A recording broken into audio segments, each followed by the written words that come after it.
Не заощаджуй на безпеці. Шкода Кодіак зі знижкою 38 тисяч гривень.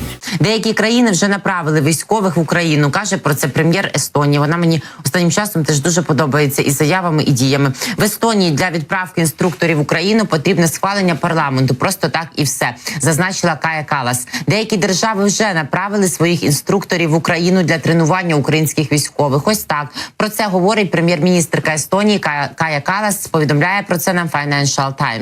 За словами Калас, союзники по НАТО не повинні побоюватися, що відправка військ до України для тренування, просто тренування наших солдатів стане чимось таким, що втягне альянс у війну з Росією. Вона розповіла, що є країни, які вже тренують солдатів на місцях і роблять це на свій страх і ризик, але роблять. Калас додала, що якби російські війська напали на навчальний персонал країн НАТО в Україні, це не призвело б до автоматичної активації статті 5 про взаємну оборону. Я не можу собі уявити, що якщо там хтось постраждає, то ті, хто відправив своїх людей, скажуть, це стаття 5, давайте бомбити Росію. Це не так працює, а очень жаль.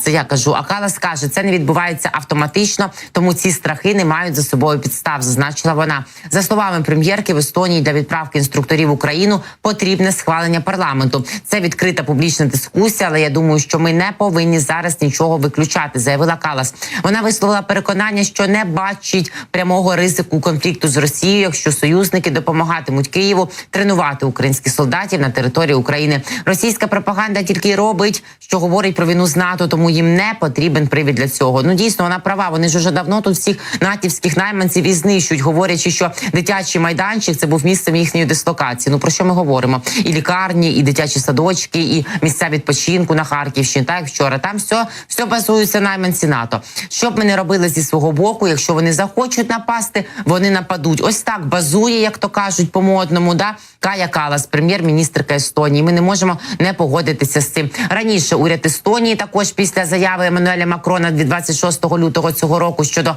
можливості ініціативи відправки військ НАТО, західних військ за рішенням кожної окремої країни, сказали і Естонія, і країни Балтії, і, до речі, і Фінляндія, і Норвегія про те, що нічого не можна виключати зараз, що треба розглядати всі варіанти та опціонал, тому що російська агресія, вона не припиняється, вона масштабується. Ну що ж, і в тимчасово окупованому Луганську, як ми вже почали говорити з паном Петром Андрющенком Чудовим, прогреміли потужні вибухи. Там прилетіло, як ми з'ясували, і разом із ним по базі окупантів. В тимчасово окупованому Луганську скаржаться на прильоти і детонацію в одному з районів міста. Вранці 20 травня в тимчасово окупованому Луганську сталися вибухи. В місті здійнявся величезний стовп диму. Кремлівські пропагандисти стверджують, що самі розібрати не можуть, чи прильоти, чи збиття. Прильоти. За словами місцевих, вибухів було близько 8, а російська легендарна, точніше ні, ППО працювала аж один раз. Отак, точніше лише. Один з кремлівських пропагандистів, що над Луганськом, каже, було нібито знищено